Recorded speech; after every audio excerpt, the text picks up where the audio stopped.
It was new neighbors in my neighborhood. A home that just recently, because I was like, between Hadley and I, we know every dog in the neighborhood, Yeah. I'm like, I may not know all the people, but I know every dog. Hey, good morning. Thank you.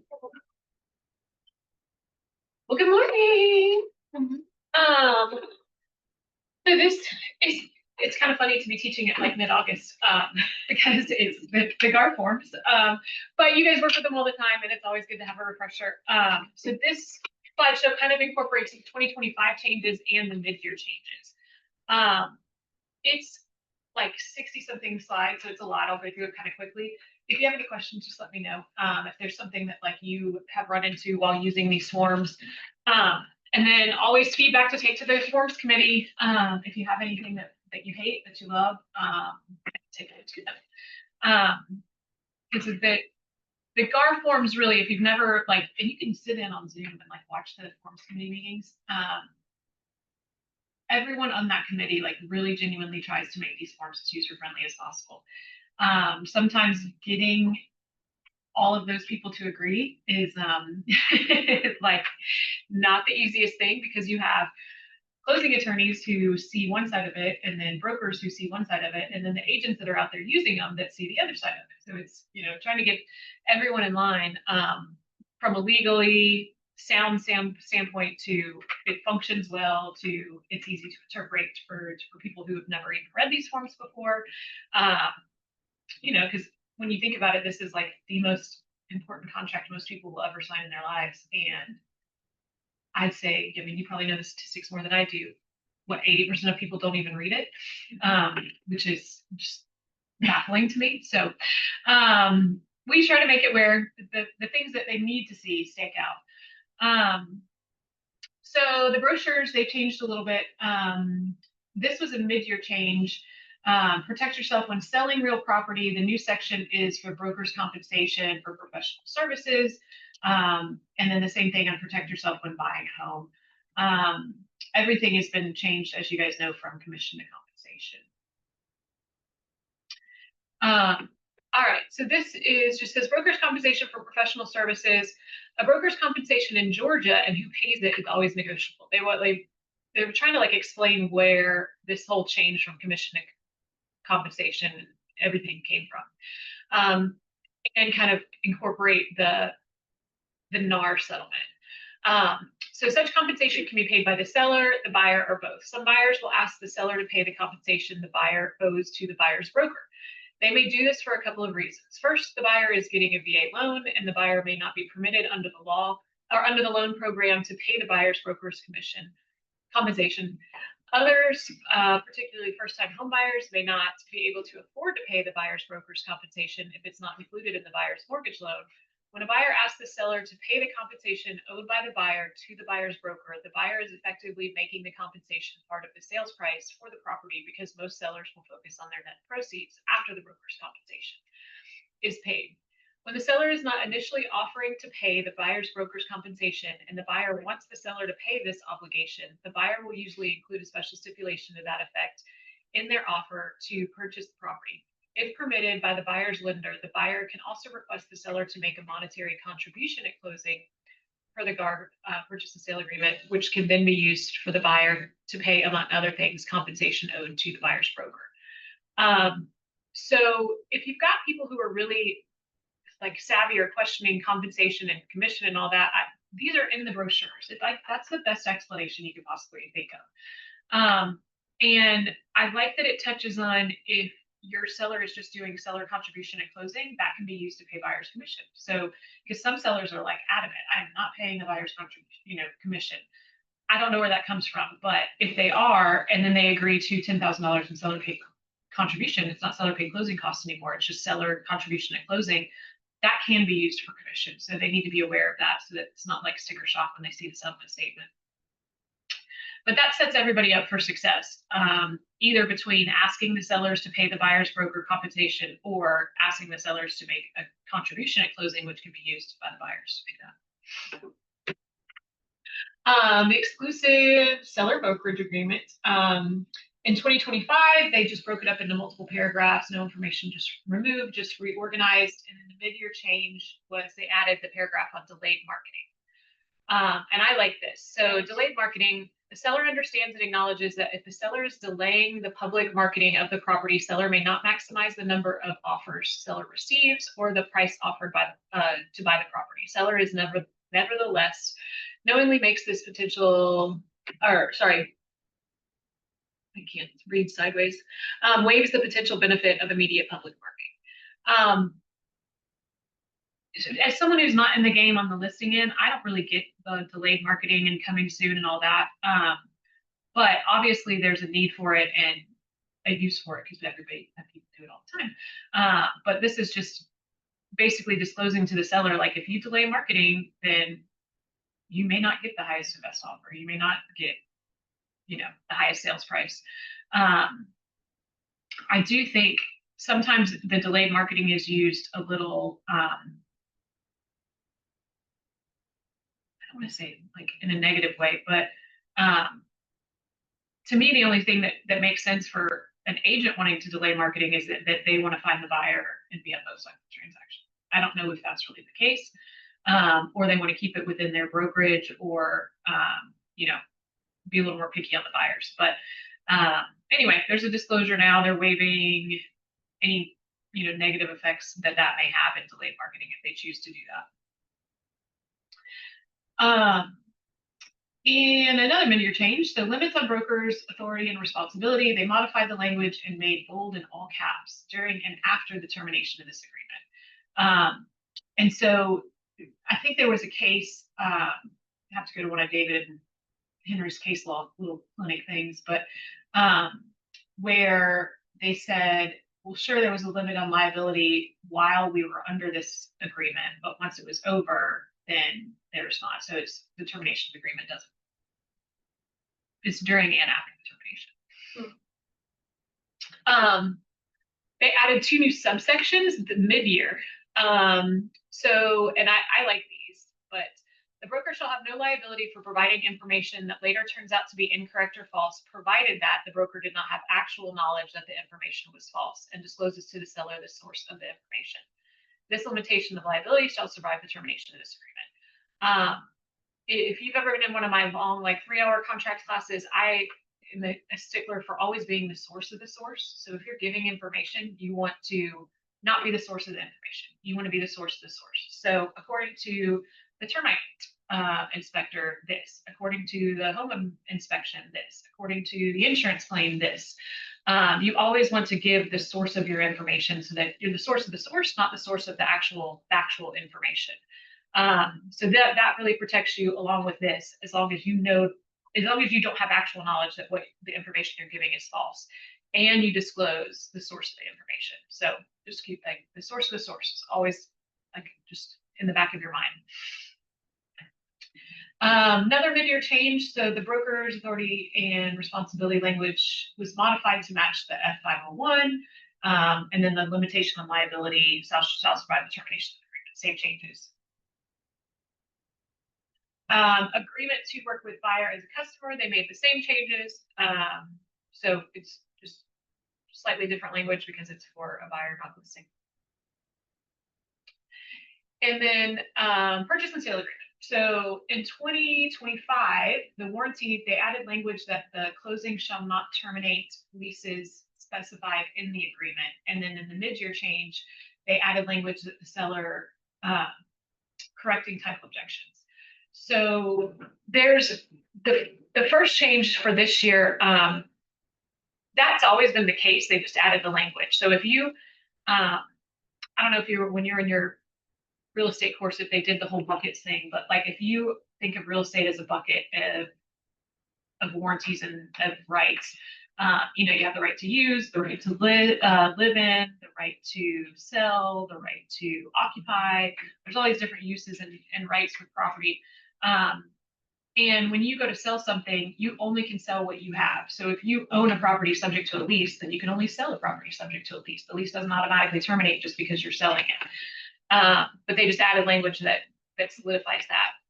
And then the warranty language, this is with correcting title. So the language used to be a little gray in that if there was a title objection and the seller cured the title objection, that the buyer could still get out. There was a little bit of leeway there. This is trying to make sure that the buyer can't get out if the seller does cure any title objection. So you'll see number 4, any title objection raised by the buyer prior to closing, which the seller was able to satisfy as set forth in the examination section below, or which the buyer waives. And so this came about because, the requirement in the contract is for a seller to provide marketable title, which is title to which a national title insurance company will insure without anything other than their standard exceptions. And so that doesn't mean clear title. Very rarely is there actually like 100% clear title.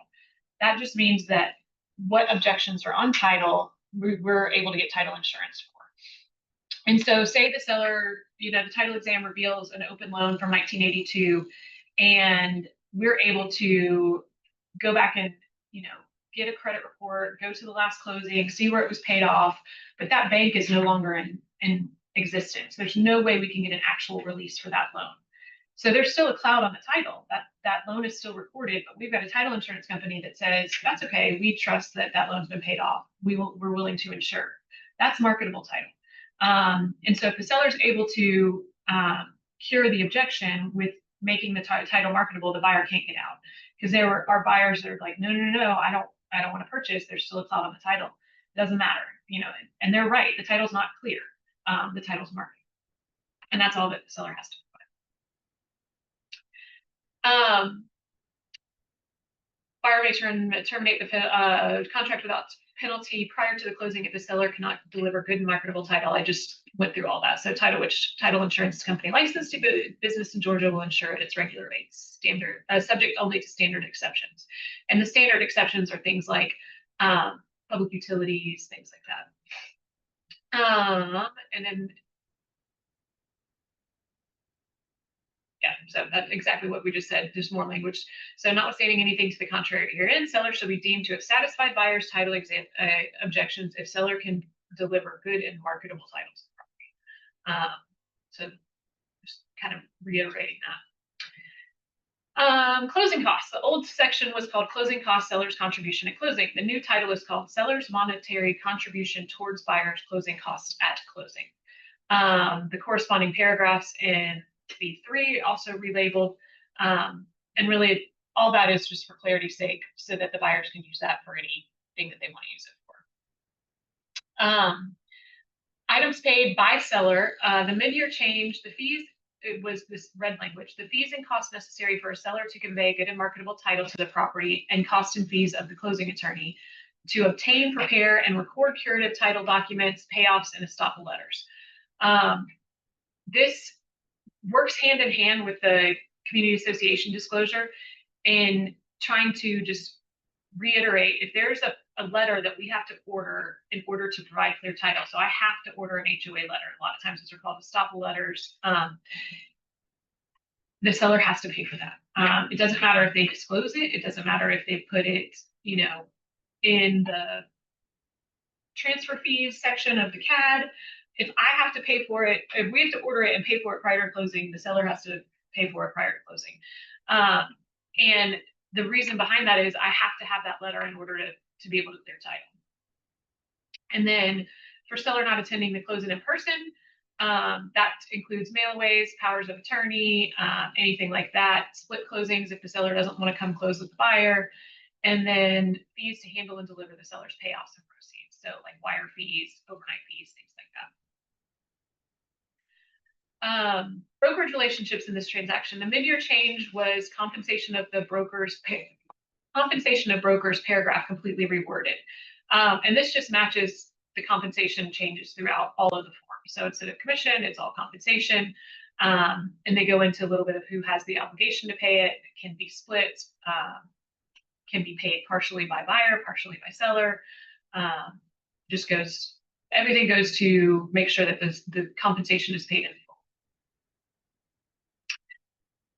Default. So remedies of the seller. To retain the earnest money, this is the sole remedy. That's been a change for like the last decade. the sellers used to have the right to specific performance in the contract. They removed that years ago. And what that means is the buyer still has the right to sue for specific performance. So a seller terminate or defaults on a contract and says, I don't want to sell to you anymore. A buyer can sue and sue for specific performance, which a court would make the seller sell for the terms of that contract. The sellers don't have that ability. So sellers can't sue the buyer and say, I'm going to make you perform under this contract. The reasoning behind that is, generally speaking, specific performance would include forcing someone else to do something, not just the parties to the contract. So either a lender or someone loaning money to the buyer. If the buyer terminates because they can't pay for the property, then a court says, no, you have to buy it, then that means the money's got to come from somewhere. So they would effectively be bringing in someone that's not party to this contract and forcing them to do something. So that's the reasoning behind the seller being able to, or the buyer being able to sue for specific performance, but not the seller. And then on the remedy section, that yellow portion is just new. So unless seller has otherwise waived seller's right to terminate due to the buyer's failure to pay earnest money, seller may, after the termination of this agreement, sue buyer for any portion of the earnest money that was either not paid, returned for insufficient funds, or the payment of which was stopped. This is a direct response to buyers canceling their earnest money. And I don't know if you guys have heard that kind of go on, but we have experienced it at the firm with all these earnest money portals now that we use. You can go online to Kelly and Sorhan and submit your earnest money. That's an ACH, which is just like writing a check. So you can stop those like within 10 days. And so they go under contract, and then 2 days later they change their mind. And instead of letting that earnest money clear and be refunded to whoever it should go to, they are stopping those payments, which is really illegal. So you're not supposed to stop those payments. That's just like canceling a check when you've written a check that's supposed to be good. But the sellers can, as long as they haven't waived their right to the earnest money, they can sue after the contract termination for the earnest money if it wasn't paid, or if it was returned for insufficient funds, or if they stopped payment.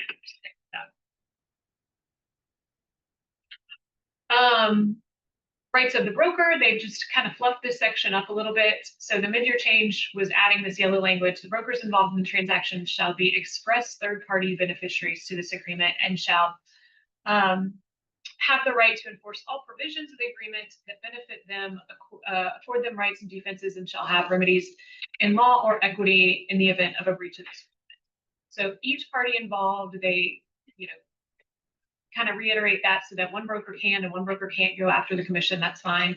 An amount equal to the compensation that each broker would have received had the transaction closed. If the brokers working with or representing the buyer and seller of the transaction, the compensation the broker shall be entitled to in the event of default shall be the total compensation the broker would have received from all parties in the transaction if the transaction closed. That last part down there, additionally, upon the request of any party to the transaction, the broker shall disclose in writing the compensation they will receive if the transaction closes, so that parties know the exact amount of liquidated damage they will be obligated to pay should they default on the deal. And so a lot of times with the new forms, say a seller has not seen what the buyer's brokerage agreement agrees to pay the buyer. So they may not know what the total compensation they'll be liable for is if they default.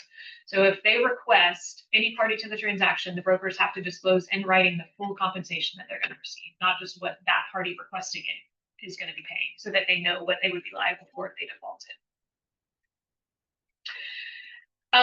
Delays closed by emergencies. Thankfully, they updated this section after last year's fiasco in January.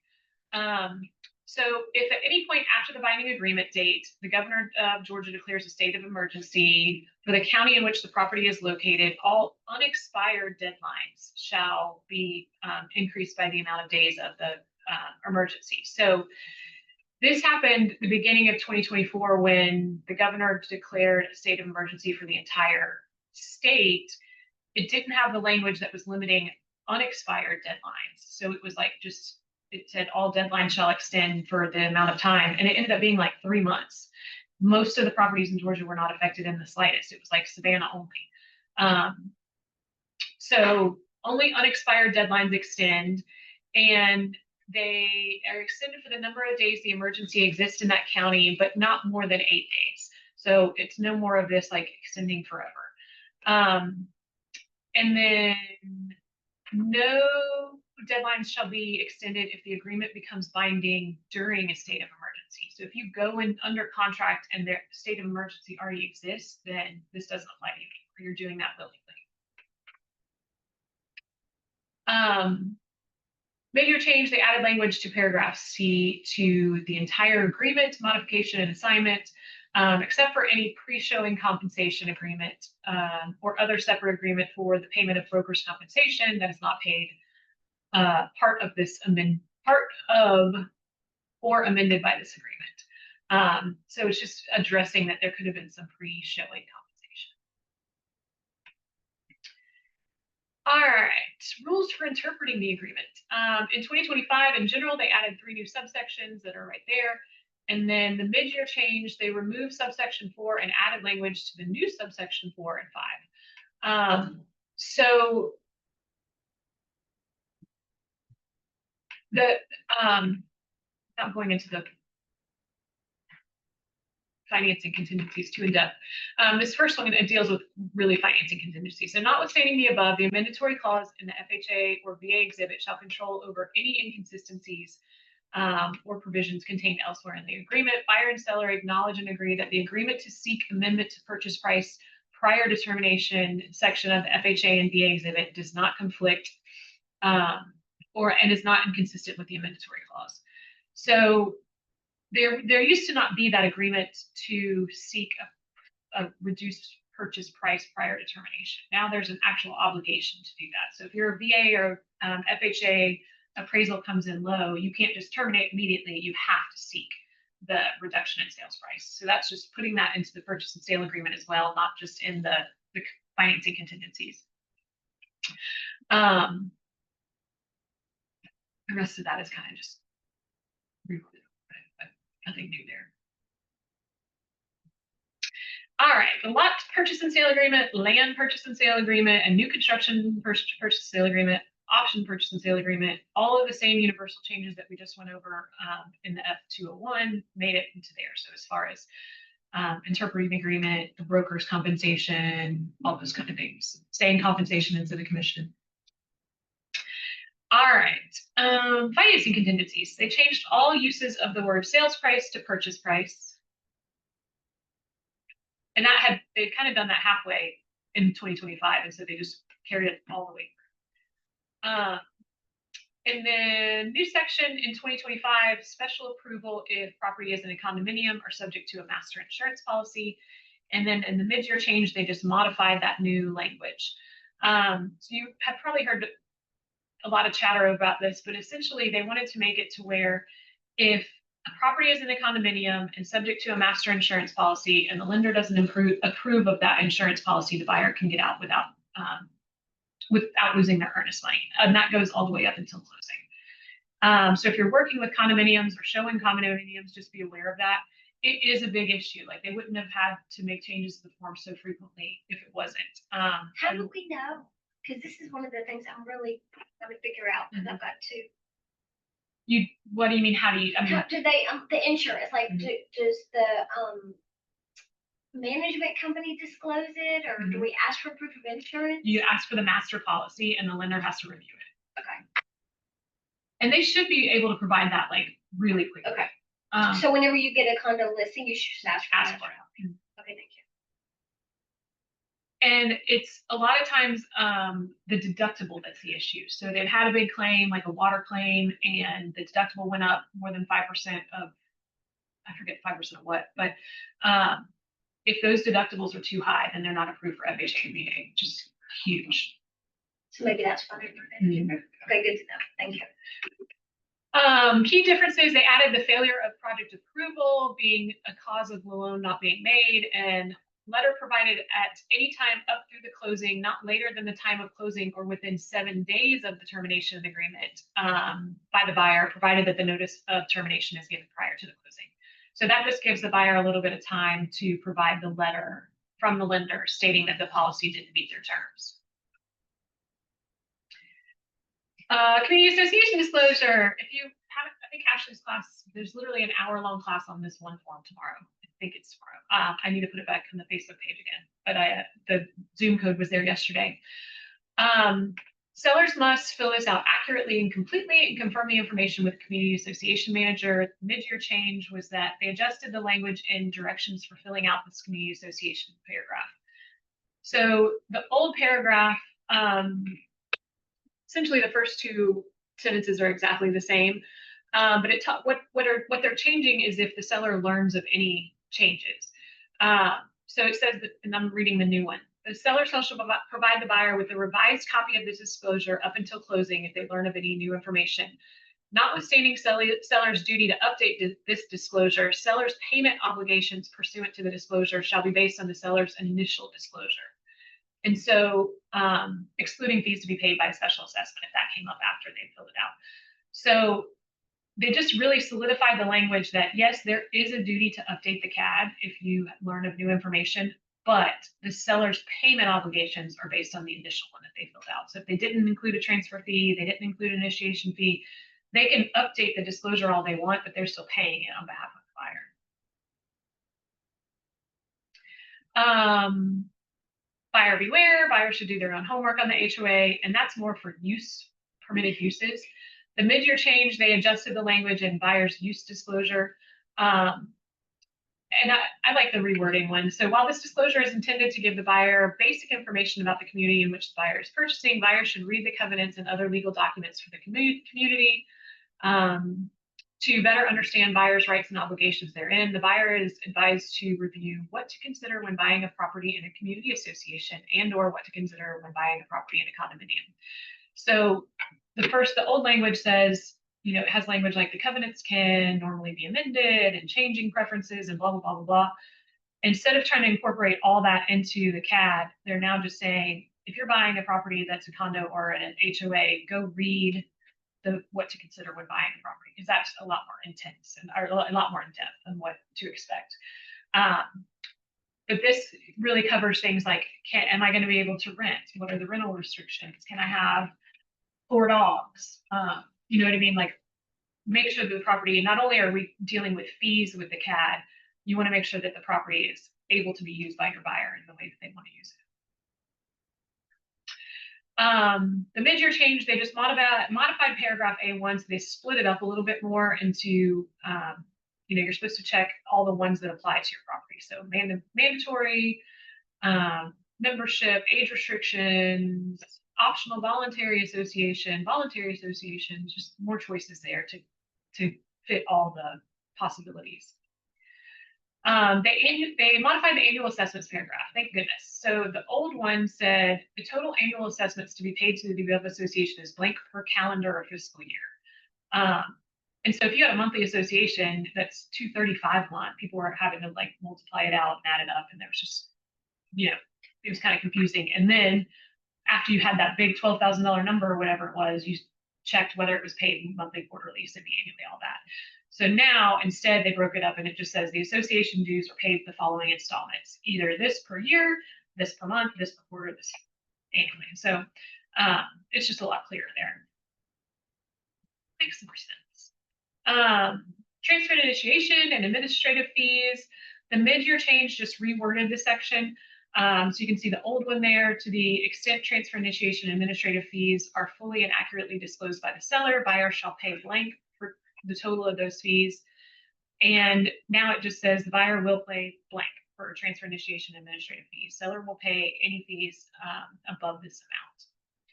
And then they modified the language to clarify that if the seller shall pay any transfer initiation administrative fees in excess of the amount disclosed herein, in the event the seller fills in the above blank with NA or anything other than a dollar amount, or if it's left empty, it shall be the same as the seller filling in a 0. So it just clarifies if the seller doesn't fill it in, or if the seller fills in NA, anything like that, they're paying it.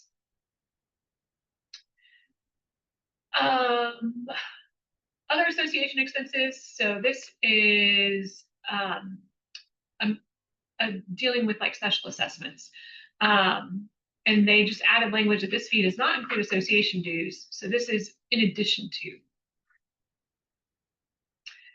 the type of association, the mid-year change, they completely reworded the section, added an explanation of sub and master associations, updated the definition for community association. It just added the language. The primary purpose of a community association is to operate and administer the community, pay for common expenses, and enforce the evidence. And then they removed section about owners' limitations.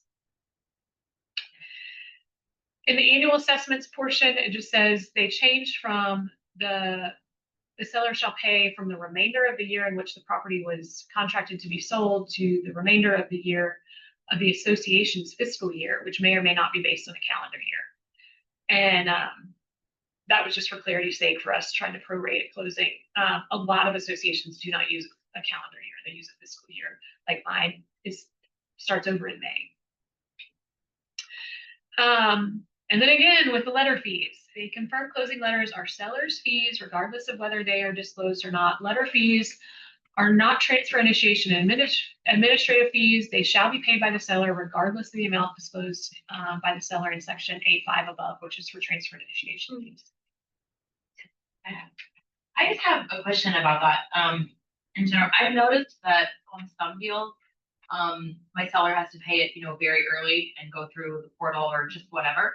But other times it is just added. Thank you. It's just added to the settlement statement, and there's like no real rhyme or reason. Is that just attorney preference? I mean, I understand it's always the seller cost. Yeah, it really is just if they require us to pay it early, because a lot of times the letter fees, they just say on their closing letter, collects $100 for a letter fee at closing. And so we don't, if we have to pay it early, then we have the seller pay it early. But if we don't have to, then we don't collect it upfront. Got it. Okay. And that's just dependent on the HOA. Okay. I've never had one have to pay early, I think. Is that got Oh, wow. people come? I was gonna say, for me, it's more vice versa. Yeah. I rarely have someone on the settlement statement, but sometimes. Usually they're having to pay it like pretty soon. Pretty early. I understand. Okay. Yeah. And I mean, there are exceptions to that. Like if my staff makes a mistake and didn't know the HOA letter and we have to order it on a rush, I'm like, just pay for it. We'll get reimbursed. You know what I mean? Okay. Or like I'll cover a rush fee that the seller shouldn't have. Maybe I just didn't know. Maybe y'all are handling it so well. I didn't know.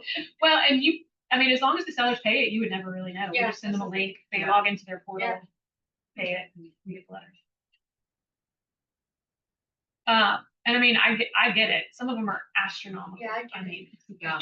they're worth $500 just to get Yeah. a status letter, which is insane. It's like the bigger the community, the more.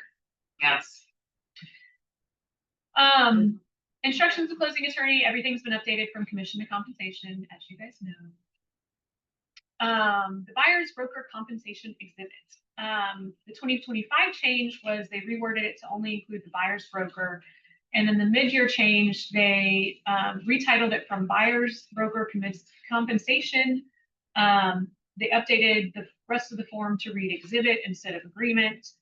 They swapped paragraphs 1A and 1B. And now 1A is compensation paid by seller to buyer's broker, and compensation 1B is compensation shared by seller's broker with buyer's broker. So essentially just figuring, like putting the spaces in there where you guys need in order to reflect what's been agreed to. And then they changed signatures to initials. I don't understand. I don't know why. Now it's just initials instead of signatures. Sale or lease of buyer's property contingency exhibit. When do you use this form? It changed to, the mid-year change was paragraph 1 changed the use buyer's good faith efforts to sell to diligently pursue the closing of the sale. That's just stronger language. And like legally, I don't think that has any effect whatsoever. It's the whole diligent thing. Yes, diligently. Mid-year change paragraph 2, they switched options A and B, added language to the currently listed option. And I like this. So if the buyer enters into a contract to sell a buyer's real property after the binding agreement date of this agreement, so after the purchase and sale agreement, buyer shall immediately give notice of the new contract, and that will become the existing pending contract. They added checkbox instructions, so just making clarity a little bit. If you're going to be changing the closing date to match the new contract or the pending contract. And then in the event the contingency periods ends without the contingency or contingency selected above being fulfilled, this agreement will immediately terminate. So this is one of the few times in the purchase and sale agreement that there's no termination required. It immediately terminates on its own. Prior to seller giving buyer notice that the seller is exercising a kickout clause, the contingency or contingencies referenced above may be waived, and buyer may, upon notice to seller, the contingency will no longer be a part of the agreement. But as long as that contingency is a part of the agreement and the contingency passes without being fulfilled, the contract automatically terminates. There's no need for a TNR there. Now, we still will request the release of earnest money portion just because we have to have everybody sign off on that. But the contract is automatically terminated. Mid-year change, they modified language in paragraph 5. I'm just going to read the highlighted portion below. So in the event the existing pending contract is terminated for any reason whatsoever, buyer will immediately notify the seller of the same. Buyer will have the right but not obligation to promptly terminate this agreement upon delivering such notice, in which case the buyer is entitled to return of the buyer's earnest money.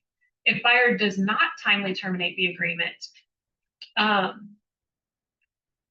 the extent provided in section 7 above, they may pay additional earnest money, sign an amendment to remove the contingency to due diligence period, and extend the due diligence period or kick out contingency.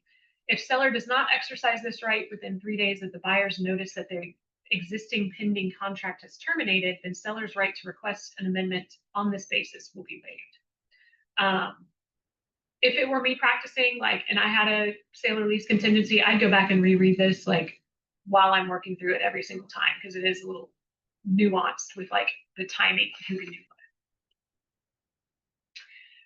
what. The kickout clause, mid-year changes. So they removed the old paragraph and incorporated the same language that's in the new paragraph to the kickout clause, added checkbox instructions. If no option is selected, option A will be deemed to have been selected. Removed option C, all unexpired contingencies shall remain part of this agreement, and replaced it with the sale or lease of properties. Buyer's property contingency will no longer be part of this agreement. That's a big deal. So Okay. Instead of all unexpired contingencies, only that one. Major change, duty to act. Buyer will diligently pursue the sale or lease of the buyer's own property. It's a stronger language that we saw earlier. And then sales price to purchase price, that just carried through on everything. All right. Yeah. Ooh, okay, good. I did good. I kind of flew through those. Do y'all have any questions, or have you seen anything with the forms this year that you're life changes? You covered both of the things I was struggling with. Okay, good. HOA stuff and condo stuff. and the contingency stuff. That contingency stuff, I gotta keep rereading that because it's getting me. Yeah. And that's on the sale or lease one. And literally, I've taught this a couple times, but if I were using that form, I would read it every single time, because it does it's the seller has 3 days to do this and the buyer has to disclose that. And So careful. you have to be really, really Time. careful. Yeah. And then it's one of the, like I said, it's one of the few times that the contract automatically terminates. That's new. That automatically. It's not new, it's just one of the few times. There's only a few places in the GARF forms in general where the contract Right. automatically terminates. And the big part is making sure the other agent understands it Right. so well. You gotta lay it out so well that they understand. But what I mean is, was that a change? It's not a change. Okay. I thought. Just the only one that does, but yeah, and sometimes it is the other side. Who got terminated? Yeah. I gotta show that. Yeah. So if the time frame for the contingency stops, is what you're saying, it Automatically terminates. Okay. I had to write a 10-day letter last week for one of your agents here. And it was one of the ones where it automatically terminates. Why can't I? With section 16 of the FHA financing contingency was in place. And it's the appraisal came in above the asking price. So it wasn't like they were trying to get out of it for appraisal issues, but the appraisal noted a bunch of repairs that were required by FHA. And if the buyer and seller do not within 3 days of receipt of the requirement for those repairs agree in writing to who's going to pay for the repairs and how they're going to be done, then the contract automatically terminates. So that's good. Yeah, I knew that, but I didn't know it. You know what I mean? Like I Yeah. didn't know it off. I had to read it in depth again and again before I could write the That changes is on it. actually that came in higher, but had. Mhm. It had some mold, so Oh. so it was worth a lot. But Sure. yeah, you got to clean up the mold. And they hadn't agreed in writing to who would pay for it, so there was like issues with the TNR sent in time, like within the financing contingency and all that, but it defaulted to the contract automatically terminated because there was no agreement of who would do the repair. Somebody loved it. Mhm. Yeah, that one was Henry David and I talked about that one. Because I always call them and they always call me when we're writing these 10-day letters to make sure that you're not seeing something that I'm not seeing. I'm not seeing, you know what I mean? That's a good example to use Yeah. because that's very detailed. Mm-hmm. Did one of the parties want it to end? Yes, and both parties wanted earnest money was the only issue. I don't think the buyers wanted No. anything that said mold on. Yeah. Right. Even if they would fix it. Interesting. Thank you. Good You're job. welcome. Well, you'll call me if you have any questions. Good to see you. I'm off to Georgia Real Estate Yes. Closing Attorneys Association luncheon. Get to hear what's going on our side of it.